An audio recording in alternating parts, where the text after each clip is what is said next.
Bonjour à tous, eh bien après le top des séries que j'ai vues cette année, passons au flop. Alors comme pour le top, le flop ne dit pas forcément les pires séries qui ont été diffusées, mais en tout cas c'est les séries que j'ai le plus détestées, en tout cas le moins aimées de cette année. Alors comme pour le top, on va commencer par les mentions honorables, c'est-à-dire les séries que j'ai trouvées pas top, mais qui seraient quand même pas, c'est pas les pires que j'ai regardées. Mais bon, elles m'ont quand même déçu sur plusieurs points. Par exemple, parlons de la série Sans Anneaux, la saison 2. Alors moi par exemple, je faisais partie des grands défenseurs de la saison 1, moi j'ai plutôt bien aimé la saison 1, je comprenais pas toute la haine qu'on avait eu dessus. Par exemple, je trouve que la photographie de la saison 1, elle est vraiment exceptionnelle. Mais alors cette saison 2, on fait du surplace, quoi. C'est vraiment éreintant. On a une saison quoi, de 6 ou 8 épisodes pour raconter quoi? Juste que Sauron, il a construit ses 8 anneaux, voilà, on est content. C'est quand même pas grand-chose, et juste pour que Galadriel, elle le retrouve, mais ça prend du temps et ça prend des plombes. Et alors la scène de fin, pour ceux qui l'ont vu, mais le speech que fait le leader des elfes à son peuple, elle est incompréhensible parce qu'il est en train de dire oui, on n'a pas perdu la guerre, on a juste perdu une bataille, la guerre va encore se mener. Oui, je pense que personne n'avait compris que la guerre allait s'arrêter là. Qu'est-ce que c'est que cette histoire? Je vois pas qu'est-ce que ton discours change, à part dire waouh, on fait un discours de remotivation pour une fin de saison, ça ne sert à rien. Bref. Voilà, il y avait aussi la série Knuckles, bon j'ai fait une critique sur ma chaîne si vous voulez aller la voir. Voilà, la série s'appelle Knuckles, mais la série ne veut pas parler de Knuckles, la série parlera de Wade, un personnage secondaire des films Sonic, je dis ça, j'en sais rien, je n'ai toujours pas vu les films Sonic, mais voilà, déjà on donne une série le nom de Knuckles, alors que la série ne parle même pas de Knuckles. Knuckles est relégué dans un personnage secondaire dans sa propre série, c'est quand même assez, assez étonnant. Et voilà, comme je l'avais dit, on ne comprend pas à qui les séries s'adressent. Parce qu'on a une photographie très colorée, avec beaucoup de couleurs flashy, donc on se dit, bon, puis aussi, il y a beaucoup de blagues quand même très enfantines, donc on se dit, ok, la série s'adresse à des enfants, mais à côté non, parce qu'on va avoir plein de références à des films ou des séries des années 70, 80, 90, donc j'ai l'impression que la série veut choper les deux bords, c'est-à-dire et les enfants et les boomers ou les adultes qui montreraient cette série à leurs enfants, mais du coup, bah, elle perd les deux publics, parce qu'on a jamais, c'est jamais tout l'un ou tout l'autre, bref, c'était juste bof. De la série des bofs, on avait aussi la seconde saison de Devil's Hour. Alors Devil's Hour, c'est vraiment une série qui est passée inaperçue sur Prime. Moi, je connais personne de mon entourage qui regarde cette série. Moi, j'avais plutôt bien aimé la première saison. Voilà, c'est une histoire, je crois, d'une assistante sociale, une assistante de protection de l'enfance qui essaie de gérer sa petite vie et qui voit des meurtres commencer à s'accumuler dans sa petite ville. Et il y a des événements un peu surnaturels ou un peu qui vont redéfinir sa notion de la réalité, avec un twist qu'il y a à la fin de la première saison.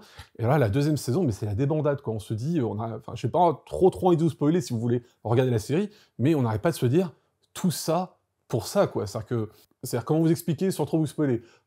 En fait, la première saison et la seconde mènent à un événement qui est censé vraiment bousculer l'ordre des choses, et limite, c'est la fin du monde, quoi. Enfin, en tout cas, tous les personnages se battent contre ça, et quand on voit l'événement en question, quand on nous révèle, donc je crois que c'est à partir de l'épisode 3 ou 4 qu'on nous révèle l'événement en question, on se dit, non mais c'est pas ça, ça c'est un événement, ok, c'est un événement tragique, mais c'est un événement tragique comme il arrive 3 ou 4 fois par an. Il n'y a rien en soi qui va lancer une fin du monde, ou un truc, en tout cas un événement suffisamment important pour qu'on se dise, ok, bon alors tous les événements à côté, ils peuvent arriver, c'est pas très grave, mais alors celui-là, faut qu'on l'empêche, c'est ultra gravissime ce qui va se passer.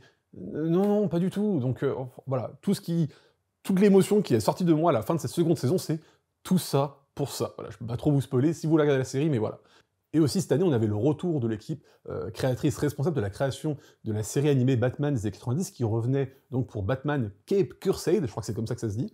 Et putain, à la fin de la saison 1, on se dit, ok, pourquoi la série existe? On a l'impression qu'en fait, le seul objectif de refaire une série Batman, c'est pour changer des personnages de genre, ou changer des personnages d'ethnie, pour mettre plus de minorités à l'écran, ce qui est louable, hein, mais on peut pas faire que ça, il faut qu'on nous amène plus, et véritablement, cette série, elle nous amène rien de plus, à part changer le pingouin en femme, et faire que Gordon et sa fille deviennent noirs. Bah en fait, ils refont, vraiment copier-coller, la série des années 90, et rien de plus. Alors si, un petit peu, on a l'impression que l'époque s'est déplacée, parce qu'on n'est plus vraiment dans les années 90, on est plus dans les années 50-60, mais à part ça, il y a pas trop de différence, on a vraiment l'impression qu'ils ont juste refait la série avec la même DA, les mêmes trucs, c'est-à-dire qu'un épisode, une histoire, et c'est dommage, parce que par exemple, on aurait pu se dire, si on le fait maintenant, cette année-là, en 2024, bah on pourrait nous faire un épisode, une histoire, mais en tout cas, une histoire qui a un impact sur les épisodes qui suivent, ou en tout cas, un épisode, une histoire, mais avec une trame qui comporte tous les épisodes, mais non, c'est vraiment un épisode d'une histoire, et chaque épisode n'a aucun impact sur les épisodes suivants. Bah dommage, du coup, c'est dommage. Alors maintenant qu'on a évacué les mentions honorables, passons au vrai flop. Alors les premières séries que je vais citer, c'est pas vraiment des séries que je trouve vraiment merdiques ou nulles, mais c'est des séries que je trouve qui n'ont pas marché sur moi pour plusieurs raisons. Alors déjà, on a la série une amie dévouée de HBO Max. C'est con parce qu'en plus c'était la première création française de HBO Max, et pour le coup, je trouve que c'est un peu pétard mouillé. Voilà, c'est une adaptation qui va nous raconter l'histoire de la mythomane du Bataclan. Il y avait déjà eu un bouquin là-dessus, je crois que c'est l'adaptation du bouquin, donc il va nous raconter une personne qui a prétendu, après les événements survenus au Bataclan, qu'elle avait connu quelqu'un, ou qu'elle a connu quelqu'un qui était un des survivants, un des blessés. Elle va rentrer dans une association pour aider les survivants à passer à autre chose, en tout cas refaire leur vie, et on va découvrir qu'en fait elle ne connaissait personne et tout. Bref. Et en fait, ce qui est dommage avec cette série, c'est qu'on sent que c'est une série qui ne veut pas prendre parti du tout, elle ne veut pas juger. Et moi je trouve ça vraiment dommage, parce que du coup, la série veut à la fois jamais qu'on ait de l'empathie pour elle, parce qu'il y a quand même plusieurs moments où on va montrer qu'elle prend des décisions assez radicales, et elle va enfoncer des gens, elle va virer des gens de l'association en disant oui, mais une association, elle doit être respectable et on doit avoir confiance en tout le monde, ce qui est assez étonnant en venant d'elle, qui est assez culotté. Mais à côté, quand on veut vraiment la détester, on va aussi nous montrer des moments pour nous dire qu'en fait, sa mythomanie, elle est pathologique, elle est déjà là, présente chez elle depuis des années, et puis quand même, elle a une histoire de rédemption, parce qu'au final, elle va essayer d'organiser un concert à but de récolter de l'argent pour aider donc du coup l'association.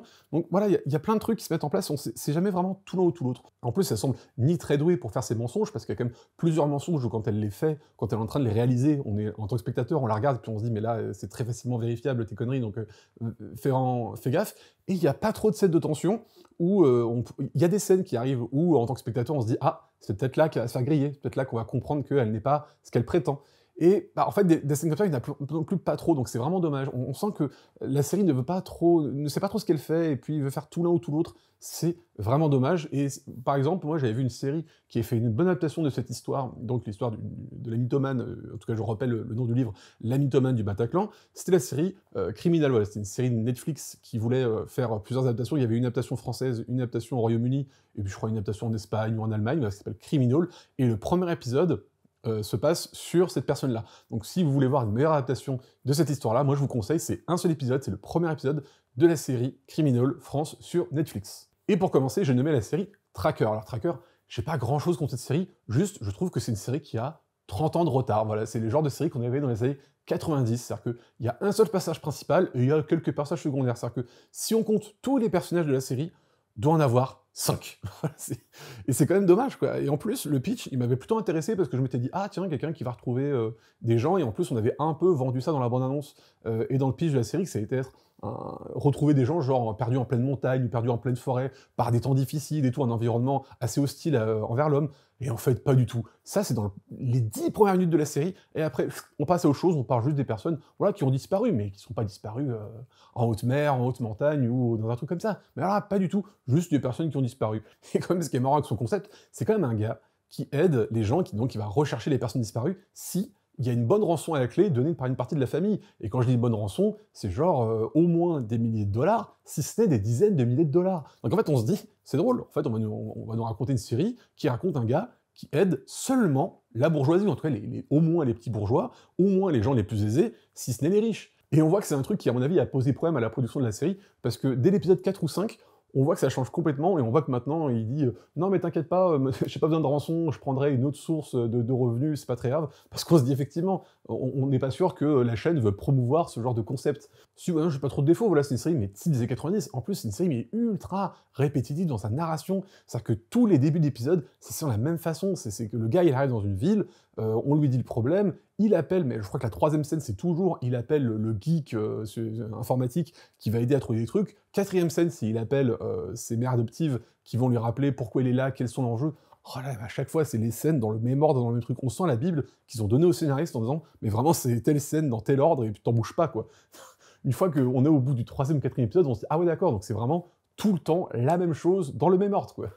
Voilà, sinon j'ai pas grand chose à dire dessus.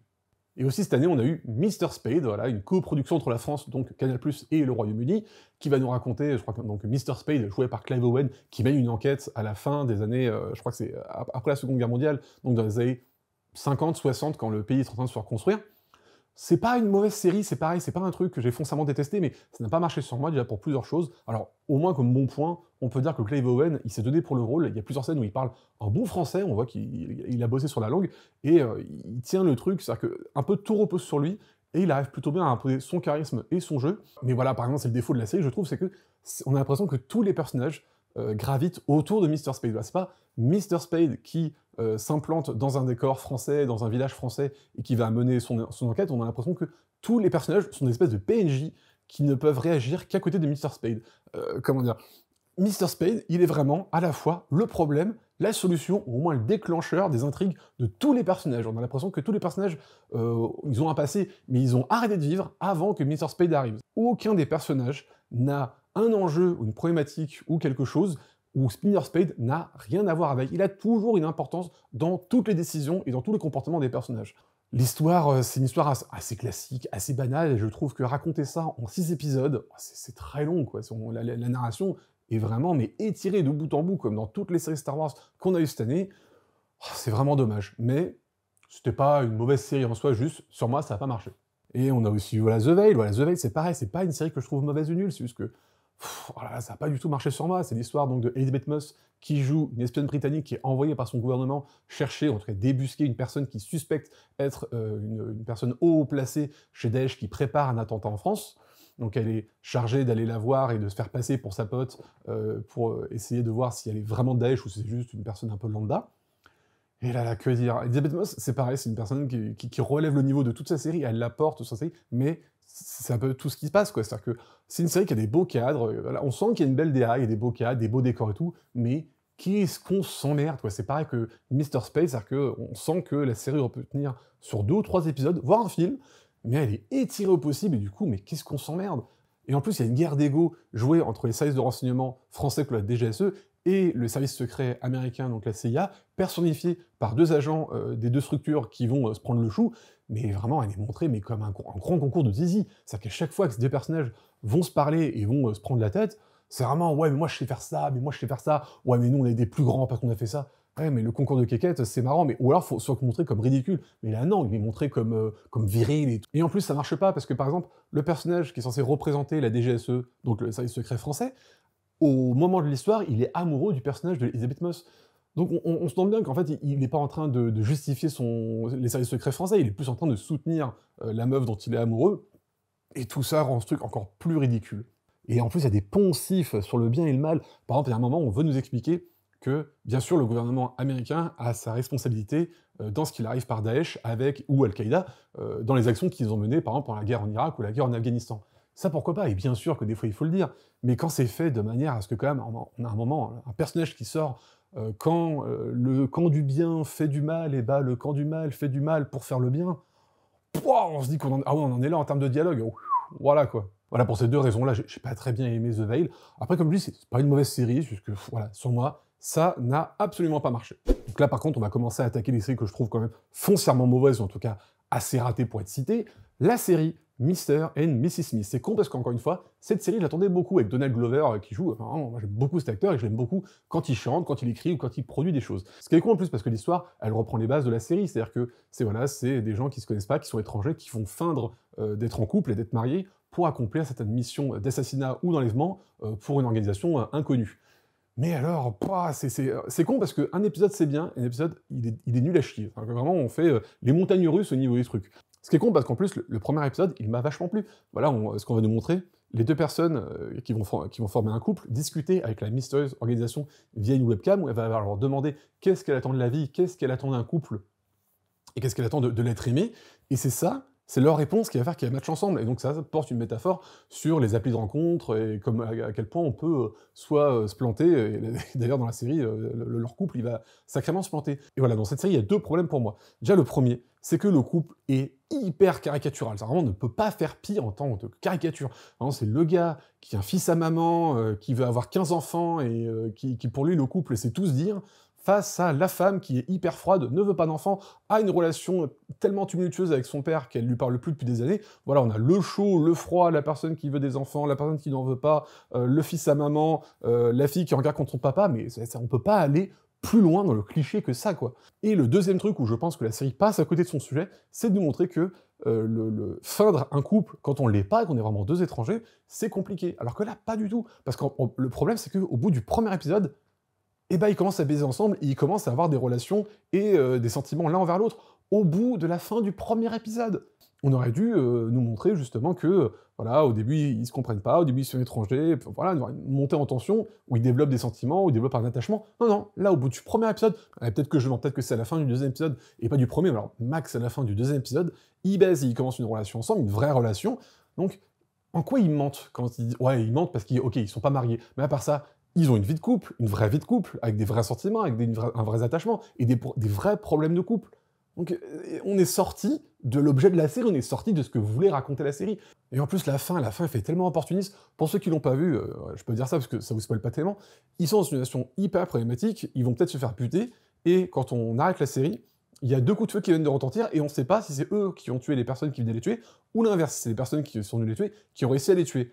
Et cette fin, elle fait hyper opportuniste, c'est-à-dire que se sont dit, comme ça, ils la mettent en ligne, ils attendent les retours sur la série, et bah, si ça a plu au public, bah, ils feront revenir le couple, et si ça n'a pas plu, et qu'ils ont quand même une deuxième saison, bah, ils feront revenir un autre couple, qui prendra leur place. Et puis voilà, ça se voit les gars, hein, quand vous faites une décision hyper opportuniste, il faut quand même pas nous prendre pour des cons. Et en parlant de nous prendre pour des cons, la série Anthracite, je crois que c'est comme ça, c'est Anthracite, je sais plus, mais en tout cas, ne regardez pas ça. Oh là, pareil, une production française de chez Netflix, mais qu'est-ce que c'est mauvais. En plus, ça se voit que c'est une série qui se veut toucher les ados. Alors ça, déjà en nous mettant une actrice, un personnage de la Gen Z, qui en plus reprend les codes du true crime, qui mène l'enquête avec des gens, et en plus ça, c'est dommage parce que ça pourrait apporter quelque chose, qu'on nous montre une équipe de gens lambda, mais qui se mettent à enquêter avec le net et tout. Alors, mais déjà, les incrustations sur les images avec les SMS, les trucs, ça se fait plus depuis 2010, hein, vraiment, c'est devenu has-been as fuck.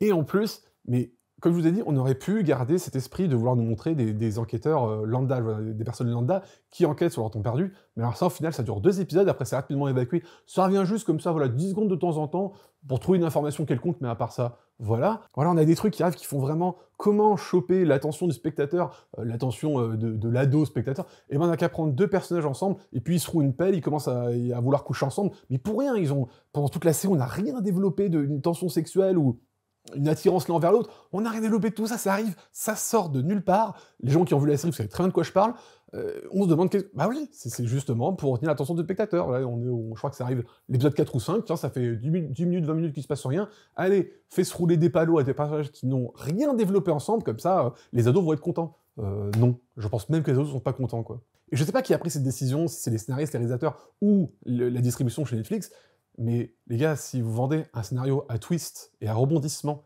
et que vous foutez Cadmerade, un personnage ultra secondaire, mais genre qui apparaît 2 minutes par épisode, mais croyez pas que le spectateur il va se douter de rien, au contraire, ça va allumer tous les potards, mais on se doute bien que Cadmerade, il a plus besoin de faire ses heures d'intermittence, hein, il vient pas pour questionner. Hein. S'il vient jouer un personnage ultra secondaire, évidemment que ce personnage aura un intérêt, un impact, et fera partie des twists. Mais c'était évident pour tout le monde. Je sais pas pourquoi vous avez fait ça. Bien sûr que quand on voit Cadmerade apparaître en tant que personnage secondaire, on se doute qu'il est pas si secondaire que ça. On se doute même qu'il est essentiel pour les twists de la série. Du coup, quand ça arrive, on est en mode ah, bah oui.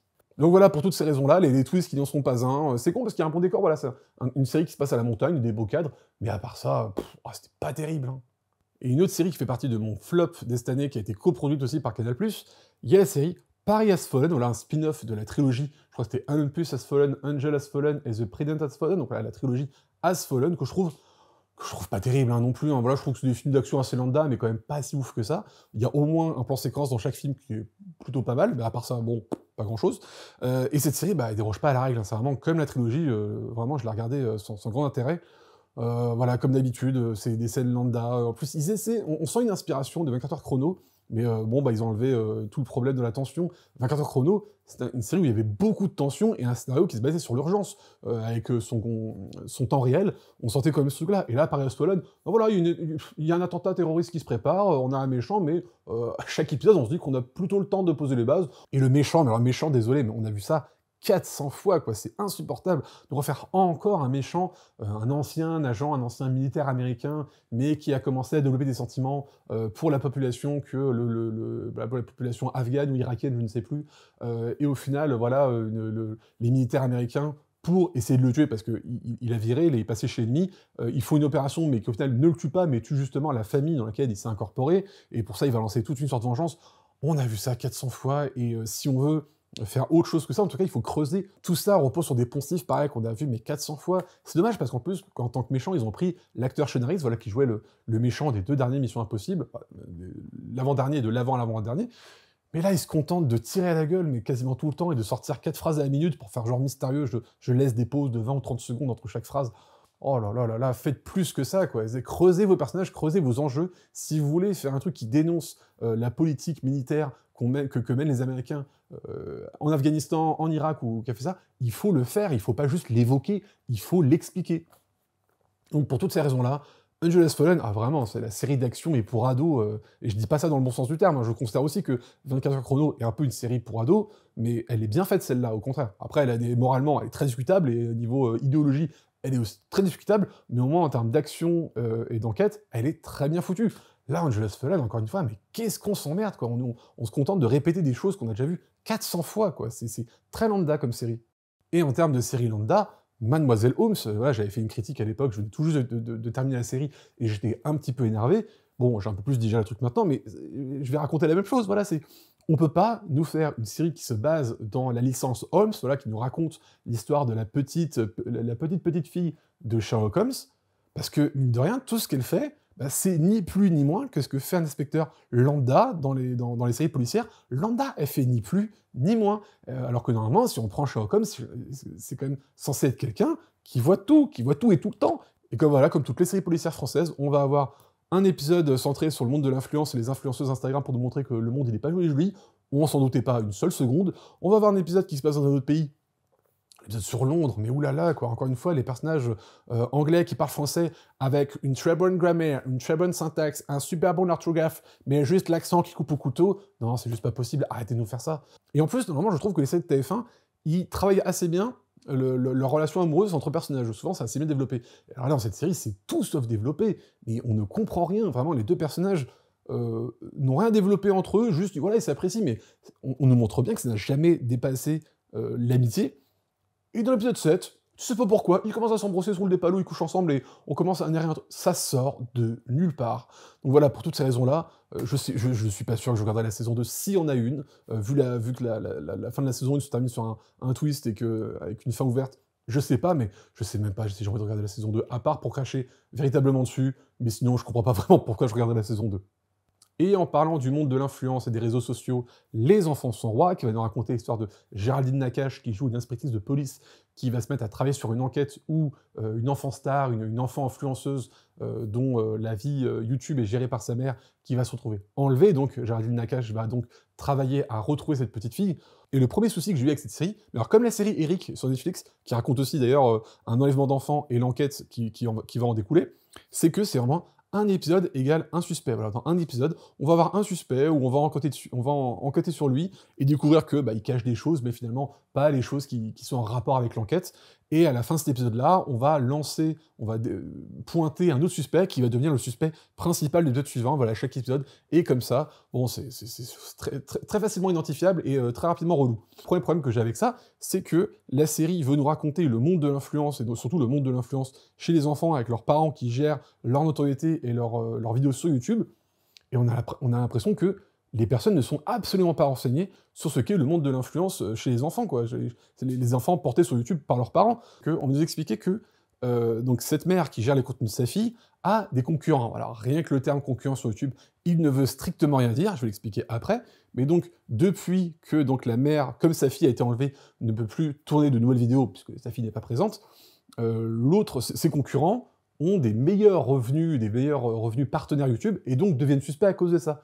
Mais tu dis, ça ne veut rien dire, parce que c'est pas... Il faut arrêter de croire que YouTube, c'est la télé. La télé, bien sûr, si on regarde une chaîne, on ne peut pas en regarder une autre. Donc on peut pas regarder l'une autre en même temps. Donc forcément, si tout le monde se met à regarder TF1, bah forcément France 2 perd une part d'audience, et donc TF1 va avoir de meilleurs revenus publicitaires. Mais ça ne fonctionne pas avec YouTube, parce que YouTube, on peut regarder une vidéo, et après, regarder l'autre. C'est pas un contenu plutôt qu'un autre. Et souvent, quand vous regardez des critiques cinéma, vous regardez plusieurs critiques cinéma. Quand vous regardez des vidéos YouTube pour enfants, vous en regardez plusieurs chaînes. Ce n'est pas soit l'un, soit l'autre. Ça peut être les deux en même temps. Si les deux comptes ont, je dis une connerie, mais par exemple, si les 2 comptes ont 2 millions d'abonnés les deux, il n'y en a pas un qui aura des meilleurs revenus YouTube. YouTube, ce n'est pas la télé. Il faut arrêter de croire ça. Et en plus, dans plusieurs vidéos qu'on voit, on nous montre les vidéos YouTube d'enfants avec un logo de chaîne en haut à droite, comme un logo de télé. Mais aucune vidéo YouTube ne fait ça. Il faut arrêter de croire que YouTube, c'est la télé. Les gens ne mettent pas leur logo en haut à droite de la chaîne. Pourquoi? Mais parce que leur logo et leur nom de chaîne sont déjà présentes juste en dessous de la vidéo. Tu vois, c'est plein de codes comme ça qu'ils ont pris de la télé, mais que YouTube n'a pas, parce que YouTube n'est pas la télé. Et pareil, je sais que ceux qui l'ont écrite, réalisé, joué dedans, eux, ils y peuvent rien. Mais que cette série soit diffusée sur Disney+, c'est vraiment marrant, parce que vraiment, Disney+, qui se met à diffuser une série qui va parler du côté malsain d'avoir des enfants stars et du travail d'enfants sur YouTube, c'est marrant en venant d'eux, hein, parce que je vous rappelle que Disney, Selena Gomez, Ryan Gosling, Britney Spears, les Jonas Brothers, ils ont aucun problème avec les enfants stars et le travail d'enfants pour en faire certains business. Donc eux, ils se mettent à diffuser une série qui en parle et qui le dénonce, mort de rire, quoi, vraiment venant d'eux. Mais voilà, ça voilà, les enfants rois, moi j'ai pas pu. Hein. Je sais que j'ai vu pas mal de gens qui ont bien aimé cette série. Moi vraiment, c'est pas passé du tout. Et en termes de série aussi, j'ai pas compris, La Peste. La Peste diffusée sur France Télévisions. Alors, moi j'ai pas lu le roman de base, mais voilà, je me disais, tiens, vouloir retranscrire le roman dans une époque actuelle pour faire référence à ce qui nous est arrivé pendant le Covid et pendant le confinement, ok, sur le papier, pourquoi pas, en tout cas ça pouvait m'intéresser. Mais alors là, comme c'est montré dans la série, oh la vache, mais que c'est laborieux, là la vache. Et aussi, mais qu'est-ce que c'est mal écrit. Mais ça faisait longtemps que j'avais pas vu des dialogues, mais aussi mal écrits que ça. On a vraiment des dialogues, mais random, de chez random. Normalement, moi je repère très peu les erreurs d'acting. Vraiment, le mauvais acting, moi je le repère pas. Mais alors là, c'est difficile de pas le repérer. L'acteur principal, pourtant qu'on connaît, hein, qui est normalement un bon acteur, je sais plus son nom, mais on le voit dans quand même de pas mal de productions. Cette année, on l'a vu dans la nouvelle saison de En Thérapie, et aussi une série diffusée sur Arte, je crois que ça s'appelle Les Citoyens Clandestins, et on sait qu'il joue bien, on l'a vu plusieurs fois bien jouer, et même là, en série, il joue mal. Pareil, il y a Hugo Decker, on sait que c'est un bon acteur, ce gars-là, et là, mais qu'est-ce qu'il joue mal? Ils jouent tous mal, ils jouent tous comme des vrels, mais en même temps, c'est pas aidé par les dialogues qu'ils ont, parce que les dialogues, c'est pareil, c'est des poncifs, c'est dialogue niveau zéro, quoi, qu'on a. Et en plus, la série va nous raconter donc voilà, une société qui va devenir un peu totalitaire, un peu fasciste, pour contenir une maladie qu'ils ne maîtrisent pas, mais on comprend pas vraiment, parce que à la fois le gouvernement est assez fasciste, parce que les policiers peuvent vraiment buter publiquement des gens sans être inquiétés de quoi que ce soit, et à la fois, on autorise librement à peu près les déplacements de gens. C'est dommage, parce que c'est plutôt une bonne idée de vouloir retranscrire la peste dans une époque actuelle. Mais là, c'est raté de bout en bout, quoi. Qu'est-ce que c'est mauvais? J'ai même plus trop de souvenirs, tellement ce qu'on racontait, mais à peu de sens, et encore une fois, ils auraient fait un téléfilm d'1 h 30, ça aurait été pareil. Mais alors là, vraiment, encore une fois, la narration, on l'étire de bout en bout. Il y a un épisode entier sur le fait que l'espèce la peste arrive et que le gars, dans son immeuble, doit partir parce que vraiment tout son immeuble est envahi de gens qui sont malades. Oh là là là là, c'est long, qu'est-ce qu'on s'emmerde. Donc bref, pour toutes ces raisons-là, La Peste, je crois que c'est une des pires séries que j'ai vues cette année, et ça faisait longtemps que j'avais pas vu une série aussi mauvaise, et vraiment aussi mauvaise dans son dialogue, et dans sa mise en scène, et dans son jeu d'acteur. La direction d'acteur, mais je ne sais pas qui l'a réalisé, mais on voit qu'il est très mauvais dans la façon de diriger ses acteurs. Et voilà la pire série que j'ai vue cette année. Mais là-dessus, j'ai l'impression que l'avis est un peu général, j'ai pas vu beaucoup des gens qui la défendaient. Zorro, avec Jean Dujardin. Alors vraiment, qu'est-ce que cette série était mauvaise, et à la différence de La Peste ou plein d'autres séries que j'ai citées avant, Zorro, je ne comprends même pas ce que la série veut raconter. Je n'ai rien compris, il y a tellement de trucs qui se bousculent les uns des autres, qui se contredisent les uns des autres, que je n'ai rien compris. Qu'est-ce que la série veut raconter? Dites-moi, je n'ai rien compris. Parce que si la série veut nous raconter le fait que Zorro, donc Don Diego de la Vega, est vieillissant, et veut retrouver son costume de Zorro. Alors, ce truc-là, il est fini, il est vraiment réglé, fin d'épisode 1. Et après, on va nous raconter que, en final, non, en fait, c'est plus son ego à lui qu'il faut dépasser, parce que avec Zorro, voilà, il avait une stature qu'il n'a pas en tant que Don Diego de la Vega. Pareil, ça s'est réglé. Fin d'épisode 4, il nous reste encore, je crois, 3 ou 4 épisodes derrière. Et en fait, on nous rajoute des trucs qu'on n'avait pas avant, juste pour continuer le fil de la série. Et c'est vraiment, c'est très facilement regardable. On ne comprend pas ce qu'on regarde. Et je sais que beaucoup de gens ont essayé de comparer le jeu de Jean Dujardin sur Zorro avec celui qu'il avait pour jouer le personnage de OSS 117. Mais ça ne fonctionne pas pour moi, parce que OSS 117, c'est un personnage loufoque, mais dans un univers qui est plutôt, je vais pas dire réaliste, mais il est le seul à être loufoque, il est le seul à être complètement teubé. Alors que là, Zorro est teubé, Don Diego de la Vega est teubé, mais tout le monde est teubé dans cette série. Donc en fait, rien n'a de sens. Et moi, je veux bien une adaptation un peu loufoque, mais par exemple, même dans SS 117, le personnage de SS 117, joué par Jean Dujardin, il est au courant que les espions existent, il est au courant que les gens peuvent mentir, les gens peuvent dire n'importe quoi et raconter des mensonges. Alors que là, il joue un Don Diego de la Vega complètement teubés, qui croient tout ce qu'on lui raconte, même quand c'est des mecs immensément corrompus, et en plus, Don Diego le sait, hein, qu'ils sont corrompus lorsqu'il leur parle, mais il y croit quand même. Mais ça n'a aucun sens. Si Don Diego de la Vega a pris le costume de Zoro, c'est parce qu'il sait que son gouvernement est corrompu, et qu'il veut lancer un mouvement révolutionnaire par le peuple. Pourquoi il fait ça? Et d'ailleurs, même pourquoi il a arrêté d'être Zoro, parce que dans cette histoire, on va nous expliquer que ça fait 20 ans que Don Diego de la Vega a arrêté d'être Zoro, qu'il a vraiment rangé sa cape et son épée, et donc il va la ressortir dans cette série. Pourquoi Don Diego de la Vega a arrêté d'être Zoro? Parce que vraiment, quand on commence la série, Jean Dujardin, il n'est pas si vieux que ça, hein, vraiment. Jean Dujardin, moi je sais pas quel âge qu'il a, mais encore une fois, la gueule qu'il a, il fait une bonne quarantenaire, peut-être presque cinquantenaire, mais pas plus. Donc, quand on entend que ça fait 20 ans qu'il est plus Zoro, c'est-à-dire qu'il a arrêté d'être Zoro à l'âge de 30 ans. Pourquoi? On répond même pas à cette question. C'est pour vous dire la fainéantise de cette série. On ne répond même pas à la question principale qu'on se pose quand on apprend que Don Diego de la Vega a arrêté d'être Zoro. Pourquoi il a arrêté d'être Zoro? On ne sait pas, on ne saura jamais. Pareil, il a un truc de vouloir devenir maire. Mais pourquoi? Enfin, même, encore une fois, une série loufoque. Don Diego de la Vega, s'il est Zoro, c'est parce qu'il sait que son gouvernement et son équipe politique est corrompue. Donc à quoi ça servirait qu'il soit maire? La ville serait toujours corrompue, la ville serait toujours tenue par des gens immensément corrompus, ça ne sert à rien. Voilà ce qui ressort le plus dans cette série, c'est qu'on a vraiment l'impression que l'histoire de toute cette saison s'est écrite pendant le tournage et en cours d'épisode. C'est vraiment insupportable parce que chaque truc arrive dans un épisode, repart l'épisode suivant, il y a au moins 3 ou 4 enjeux qui se mélangent, qui se contredisent les uns les autres. Et voilà, ça c'est tout le problème de la série. Don Diego de la Vega est complètement teubé quand ça arrange le scénario, parce que ça permet une scène rigolote, et il est assez clairvoyant quand ça arrange encore une fois le scénario, pour donner une scène un peu épique et gigantesque. La série est capable de tout sacrifier si c'est pour faire une scène marrante, ou si c'est pour faire une scène épique. Et si c'est pour faire les deux en même temps, mais pourquoi se priver? Quoi? La cohérence? Mais on s'en tape, on fait n'importe quoi. Et pour ça, la série est vraiment assez insupportable à regarder. C'est vraiment, j'ai pédé, j'ai fini par jouer en même temps à un jeu pendant que je regardais la série, tellement j'en pouvais plus. Je me suis dit, au moins, ça pourra donner une bonne critique. Finalement, j'ai aussi eu la flemme de faire cette critique, mais au moins, je pourrais vous en parler dans mon flop. Elle est là, mais alors là, vraiment, c'est le top 1 et sans aucun problème, hein, de loin. Et ben voilà, ceci était mon flop de cette année-là. Aussi, il faut se dire qu'il y a plein de séries que je regarde pas, parce que je regarde le synopsis et je me dis, ok, ça me plaît pas, c'est pas mon style, ou je sens que cette série, elle a pas l'air très bonne, donc forcément, je ne vais pas, ce que je sais, être pas bien, parce qu'encore un film pas bien, bon, c'est 1h30, 2h, allez, 2h30, puis on passe à autre chose. Une série, c'est 10, des fois 15 heures de programme. Et si on sait que c'est pas bien, pourquoi se faire du mal? Mais bon, voilà, cette série, c'était celle où soit je me suis fait avoir, soit je dis, bah tiens, se faisons un peu du mal de temps en temps, pourquoi pas, parce que c'est des séries assez courtes. Et sachez que sur cette chaîne, on parlera toujours et uniquement de séries, mais pour ceux qui voudraient entendre mon top et mon flop en ce qui concerne le cinéma en 2024, sachez que j'ai un podcast avec des amis qui s'appelle Le Bon, la Brute et le Brillant. Il est disponible sur plein de plateformes, donc si jamais vous voulez entendre, notre prochain épisode portera sur ça. Et pour tout le monde, merci d'avoir regardé cette vidéo, joyeux années à tout le monde, et à bientôt pour de nouvelles séries.